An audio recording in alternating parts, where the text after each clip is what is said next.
you can never blame those countries for not having their act together. It's somehow America's fault. Like, oh, it's America's fault that Nicaragua can't get its act together. It's America's fault, even though we welcome Puerto Rico to become US citizens, like we've colonized them. So here's the paradox. You don't think that Puerto Rico was colonized? No. I'm saying no. So if we don't help Puerto Rico, we're evil. When they become a territory, we colonize them, and we haven't done enough. It's like, which one is it exactly? So the Puerto Rico was taken from the Spanish as a colony and used as a sugar farm for years, where the workers were paid less than $1 per day to create sugar for the United States. And it's not really about statehood or independence. It's about letting Puerto Rico decide that for themselves. And anyway, this isn't about Puerto Rico. No, it's fine, but and more broadly, and I'll get to the couple final questions.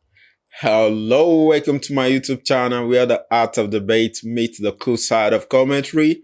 I'm your host, The Performance. We'll be checking out a video titled, America is the Greatest.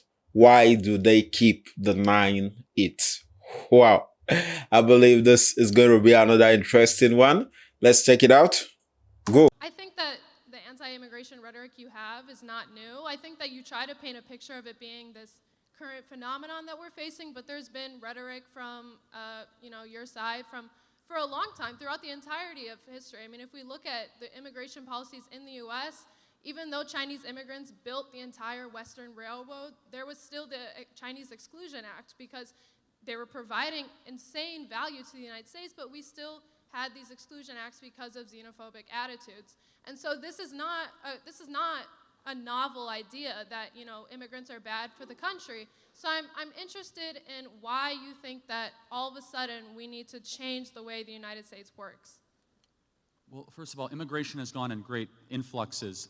We basically turned off all immigration in the 1940s and 50s. We had like net zero immigration for almost 15 years. Most people don't even know that. So we had Ellis Island in the early 1900s, and then we turned on the guzzle of immigration. But let's be honest, for 40 years, we have tried this mass immigration project for the last 40 years. Has it worked? Are we a more connected country? Have middle-class wages kept up? Look at the material data. Has immigration enriched the well-being of the United States of America, especially the last 5 or 6 years? I would say, of course not, actually. We're more divided, we're more factious, and we see this in almost every European country as well. When you import a bunch of people that don't speak your language, that are from the third world, all of a sudden you have mass destabilization happening in your country. It's not a matter of being xenophobic. Instead, it's a matter of being patriotic to your own country and your own citizens. It's not about hating the foreigner. It's about loving the citizen. And your obligation is always to citizens first, not foreigners. Okay.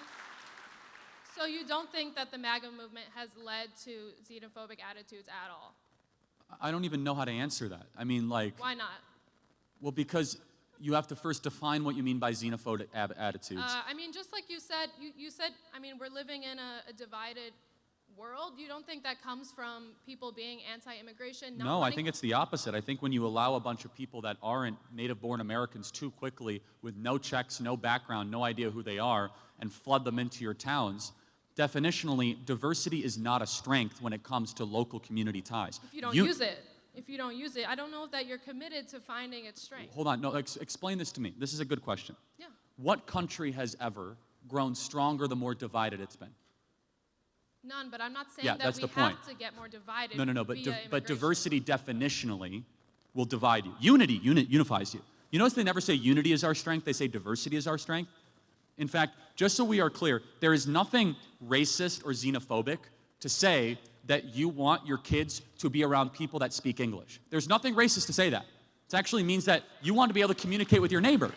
There's nothing racist and xenophobic to say, for example, we don't want to import people from a far-off distant land that don't share Western values, that don't treat women the same, that don't have the same respect for freedom of speech. So what we see is the unraveling of the United States of America, because a country is again, just like undoubtedly, it is the people that inhabit it. So you have to be very careful what people you allow into your country. Sure, but I think that what you're talking about, this like mass shift in American culture, is like not happening. I think you're fear-mongering. And also, I think that the United States forever has been a mix of culture. I don't really know like where you can point to a time in the US history that hasn't included immigrants in its culture. Again, from the 20s to the 1920s and 1960s, we had very little immigration in this country, nearly 40 years. In fact, that is what largely led to us becoming a world superpower in the 1950s. Is we felt we had the Bracero program back then, where we brought in tons of laborers from Mexico to the United States to work in agricultural, and that's how we fed the United States. So I really again, don't think that you can say that. It was very limited in scope versus what we see today. But again, I will ask a more moral question. Does a politician have first loyalty to its own citizens or to another country's citizens? Absolutely. I'm glad you brought this, because I wanted to circle back to my original question about the United States creating instability in the rest of the world. I do think that every single politician, like let's say I'm the Prime Minister of South Africa, you know, It's just an incredibly anti-white country. Like, oh my goodness. Okay, anyway. Dangerously anti-white.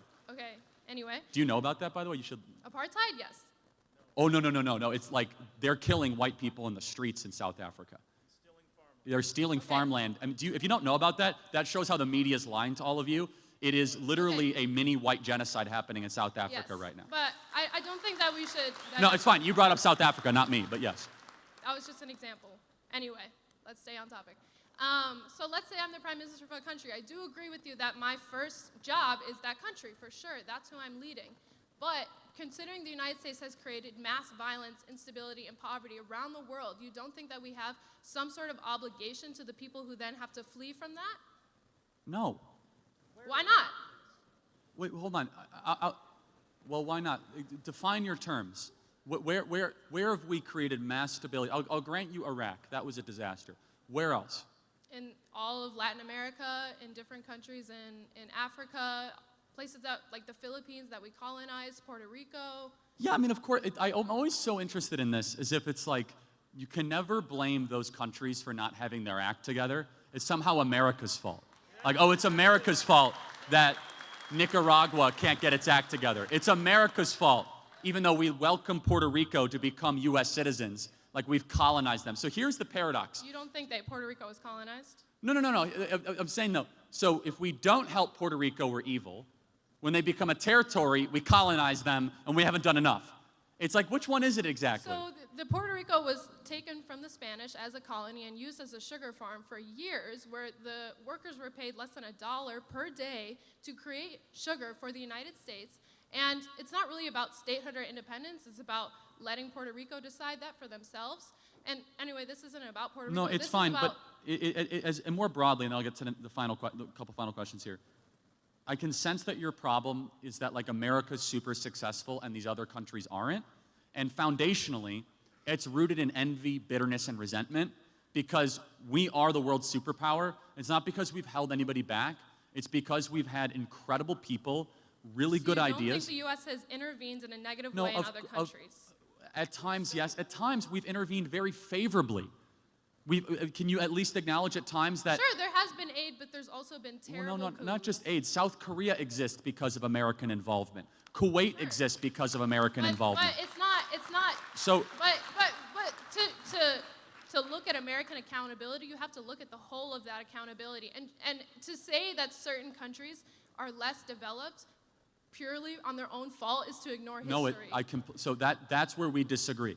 Okay. Countries have to take responsibility for their own future, which, again, this is one of the reasons why so many people hate Israel. Every other country around there is like a third world country, and Israel is super successful and super agenic, and they're able to be like one of the wealthiest countries on the planet. You gotta wonder, what is it that they're doing? Oh, it's the Jews because they're stealing all this money. No, actually, they like work super hard, and they don't believe in Islam, and they and like, wow. And the one place Have you ever been to those countries?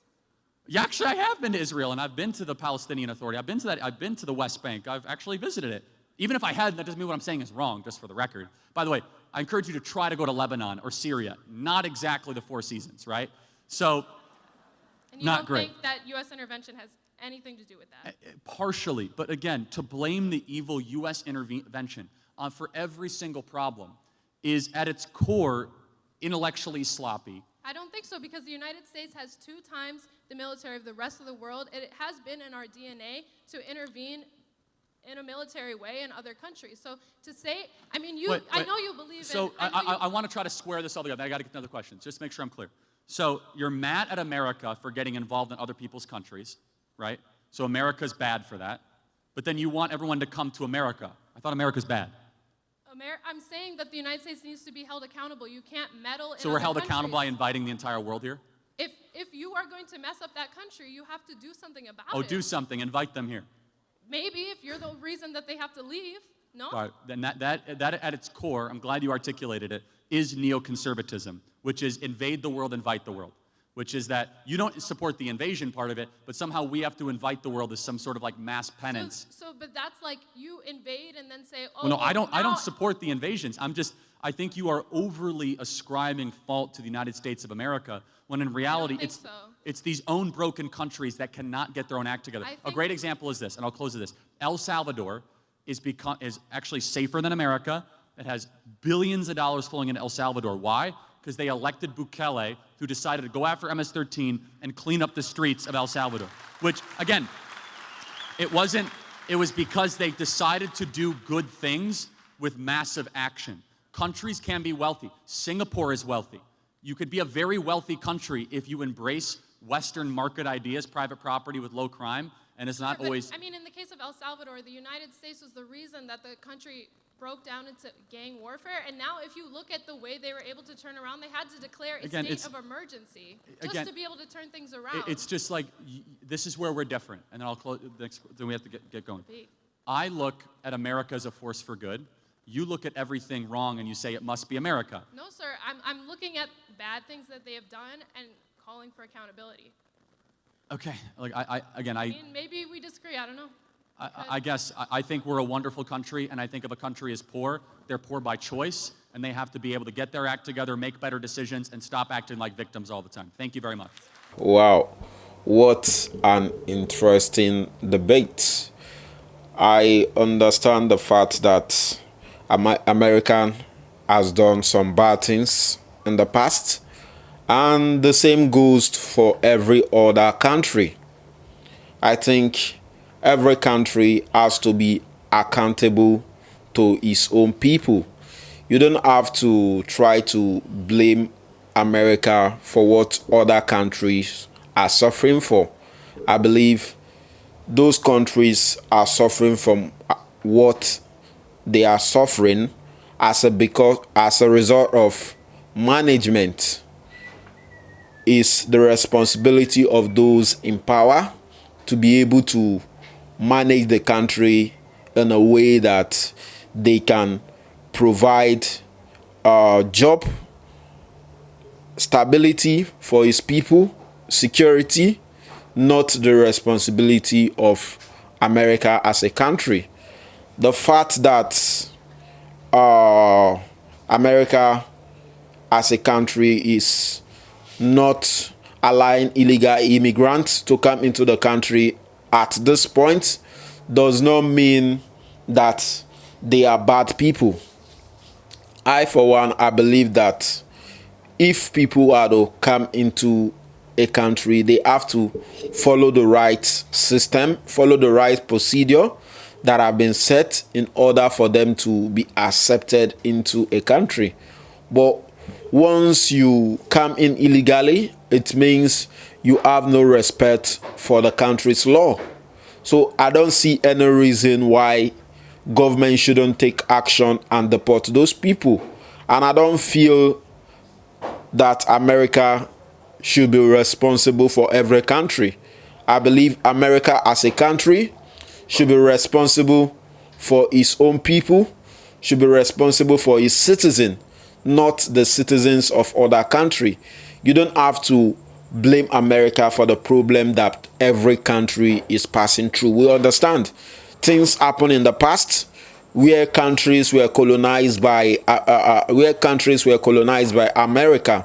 But if you are looking at the date, those things happen more than 20 years, more than 30 years, more than 40 years. So the countries are not managing their own affairs. So right now, I don't see any reason why America should be blamed for what all these countries are going through. They should rather blame their government. They should blame their leaders for not managing the country on the right path instead of blaming America. Wow. I totally agree with the fact Charlie have stated in this video. Keep the comments coming. Let's get the conversation rolling. Don't forget, click on the subscribe button, click on the like button. Do have a nice day.